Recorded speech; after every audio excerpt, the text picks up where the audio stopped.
Good evening, students. This is the class for 10th, Resources and Development. Today we will discuss on resources and development. Resources and development.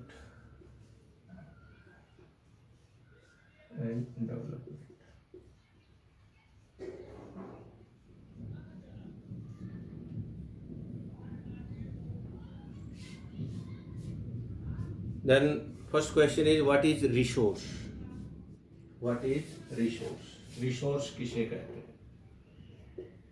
What is resource?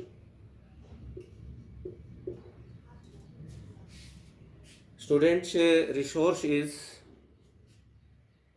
it is technologically accessible, economically feasible and culturally acceptable, can be termed as a resource.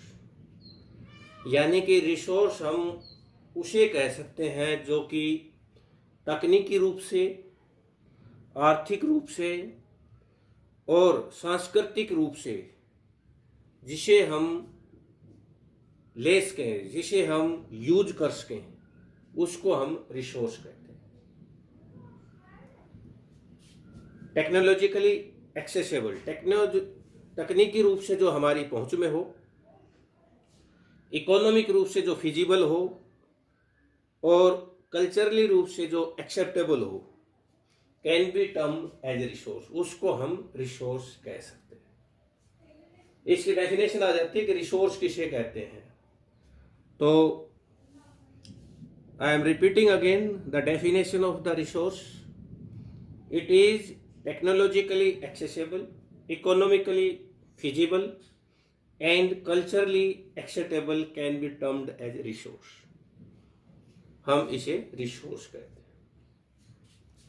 The process of transformation of things available in our environment involves an interdependent relationship between nature, technology and institution.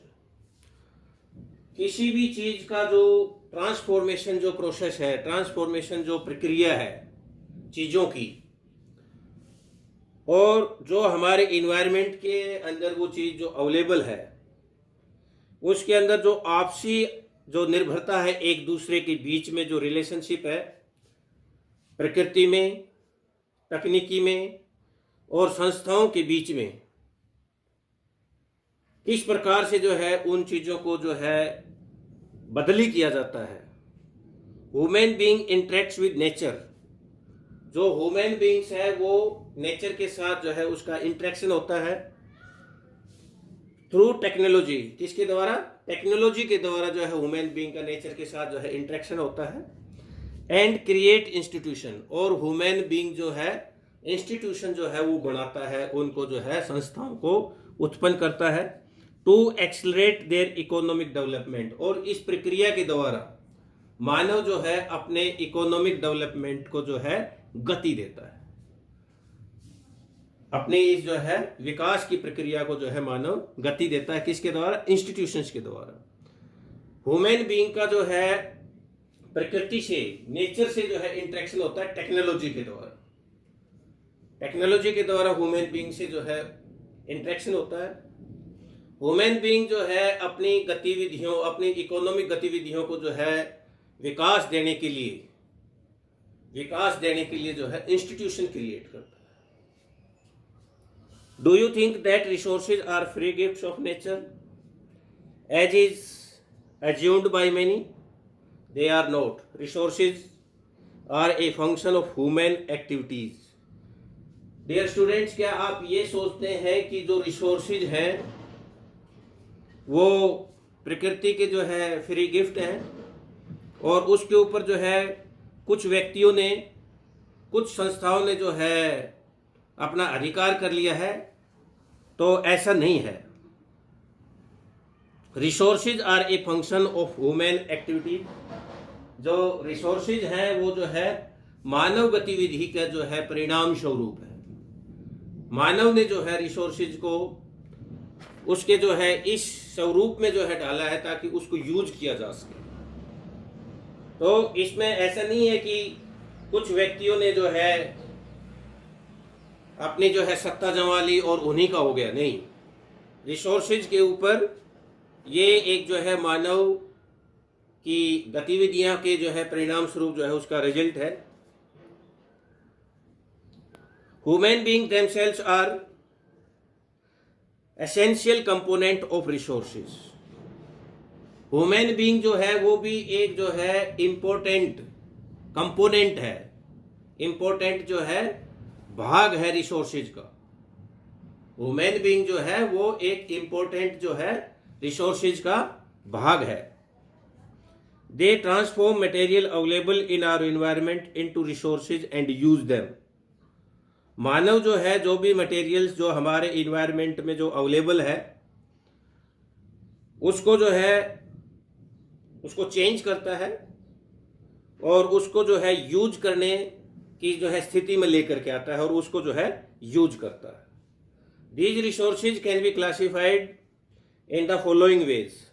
और जो ये resources हैं इनको हम जो है निम्नलिखित तरीके से, निम्नलिखित जो है उसको वर्गीकृत कर सकते हैं, बांट सकते हैं। रिसोर्सेज को हम जो है निम्न उस तरीके से जो है बांट सकते हैं। अभी तक हमने जो पढ़ा है, पहले रिसोर्सेज किसे कहते हैं, रिसोर्सेज की जो है रिसोर्स की परिभाषा हमने पढ़ी है। What is resource? It is technologically accessible, economically feasible and culturally acceptable, can be term as resource. उसके बाद the process of transformation of things available in our environment involve in interdependent. जो भी environment में हमारे जो resource हैं उसमें किस प्रक्रियाओं के द्वारा हम उनको जो है बदली करते हैं और वो आपस में एक दूसरे के ऊपर जो है किस प्रकार से जो है डिपेंड है। प्रकृति, टेक्नोलॉजी और इंस्टीट्यूशन जो है उनका आपस में क्या संबंध है। ह्यूमन बीइंग का जो है टेक्नोलॉजी के द्वारा जो है नेचर से इंटरेक्शन होता है और अपनी इकोनॉमी को जो है वो इंस्टीट्यूशन के द्वारा जो है उसको एक्सेलरेट करता है, उसको एक गति देता है। उसके बाद हमने डिस्कस किया था कि जो रिसोर्सेज हैं क्या वो फ्री गिफ्ट हैं, उनके ऊपर कुछ व्यक्तियों ने अधिकार कर लिया है, तो ऐसा नहीं है। रिसोर्स जो है एक ह्यूमन एक्टिविटी का जो है रिजल्ट है। ह्यूमन बीइंग जो है वो एक एसेंशियल जो है कंपोनेंट्स है रिसोर्सेज का। They transform material available in our environment. जो भी मटेरियल्स हमारे एनवायरनमेंट के अंदर जो अवेलेबल है उसको वो बदली करता है रिसोर्सेज के अंदर और फिर उसका जो है प्रयोग करता है। These resources can be classified in the following veg. और हम पढ़ रहे थे कि जो ये रिसोर्सेज हैं हम उनको जो है निम्न तरीके से जो है उनको हम बांट सकते हैं, उनका वर्गीकरण कर सकते हैं। तो उसमें पहला है on the basis of origin, कि रिसोर्स जो उत्पन्न हुआ है, रिसोर्स की उत्पत्ति के आधार पे हम जो है उसको बांट सकते हैं कि वो बायोटिक है या एबायोटिक है, बायोटिक है या एबायोटिक है। दूसरा on the basis of exhaustibility, दूसरा है वो खत्म किस प्रकार से हो रहा है, उसकी एग्जॉस्टिबिलिटी क्या है, उसके आधार पे हम जो है बांट सकते हैं कि वो रिन्यूएबल है या नॉन रिन्यूएबल है। रिन्यूएबल का मतलब हम प्रयोग करने के बाद दोबारा उसको जो है वो रिसोर्स की जो है पूर्ति हो जाती है या जो है वो फिर खत्म हो जाता है। जैसे कि फॉसिल फ्यूल है, फॉसिल फ्यूल को हमने यूज कर लिया तो उसके बाद वो खत्म है, उसको दोबारा हम रिन्यूएबल नहीं करवा सकते। लेकिन सोलर एनर्जी है, सोलर एनर्जी हम दोबारा जो है वो रिन्यूएबल है। On the basis of ownership, ownership के आधार पर भी जो है हम रिसोर्सेज को जो है बांट सकते हैं, उनका वर्गीकरण कर सकते हैं। जैसे कि इंडिविजुअल व्यक्तिगत, कम्युनिटी सामुदायिक समुदाय के रूप से, नेशनल राष्ट्र और जो है अंतर्राष्ट्रीय रूप से जो है किस रिसोर्स पे किसका अधिकार है, उसके ऊपर किसी व्यक्तिगत अधिकार के फलस्वरूप है या उसके ऊपर किसी कम्युनिटी समुदाय का अधिकार है या उसके ऊपर किसी राष्ट्र का, या वो रिसोर्स जो है अंतर्राष्ट्रीय है, इसके ऊपर भी जो है रिसोर्सेज को बांटा जा सकता है। On the basis of status of development, development के स्टेटस के ऊपर भी जो है हम रिसोर्स को बांट सकते हैं, डिवाइड कर सकते हैं, उसका वर्गीकरण कर सकते हैं। Potential, developed stock and reserves. Potential stock, developed stock and reserve stock, इसको हम जो है डिटेल में आगे पढ़ेंगे।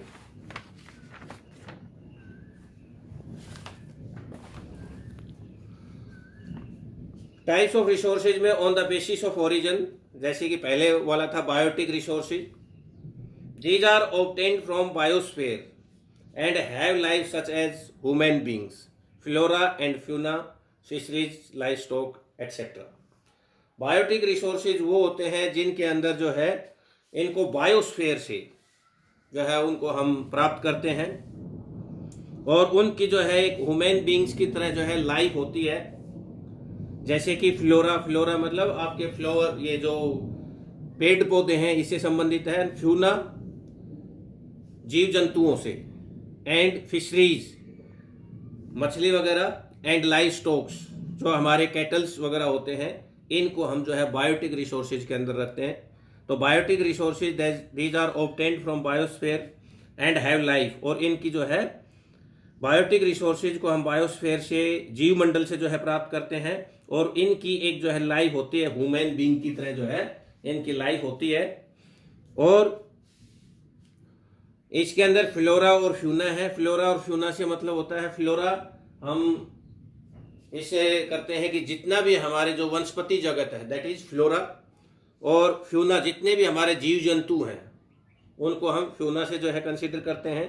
फिशरीज जो हमारी जो मछली से कंसर्न है फिशरीज, और लाइफ स्टॉक्स, कैटल्स वगैरह जो है इस रिसोर्सेज के जो है वो पार्ट है। एबायोटिक रिसोर्सेज में ऑल दोज थिंग्स, सारी वो चीजें which are compose of non living things, जितनी भी जो है अजीवीय जो चीजें हैं, आर कॉल्ड एबायोटिक रिसोर्सेज, उनको जो हम एबायोटिक रिसोर्सेज वो कहते हैं।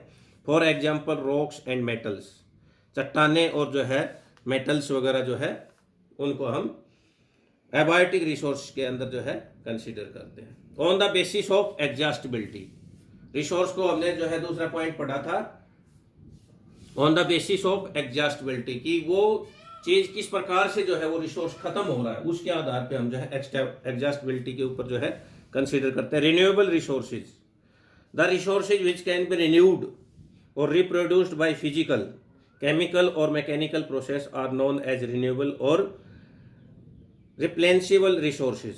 जिन रिसोर्सेज को हम जो है दोबारा रिन्यूड कर सकते हैं, दोबारा उनको उसी प्रक्रिया के अंदर उनका जो है फिर से यूज कर सकते हैं, दोबारा उनको जो है तैयार कर सकते हैं, रिप्रोड्यूस कर सकते हैं फिजिकल प्रोसेस, केमिकल और जो है मैकेनिकल प्रोसेस के द्वारा, उनको हम रिन्यूएबल जो है रिसोर्स कहते हैं।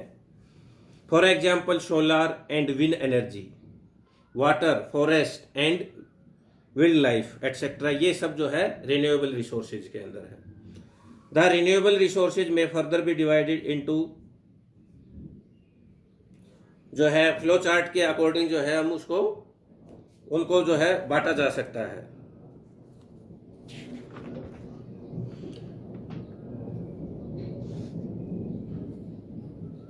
रिन्यूएबल में जैसे कंटिन्यूअस और जो है और फ्लो, एग्जाम्पल विंड और वाटर। बायोलॉजिकल में नेचुरल वेजिटेशन और जो है वाइल्ड लाइफ, तो ये जो है रिन्यूएबल रिसोर्सेज के जो है फर्दर भाग है।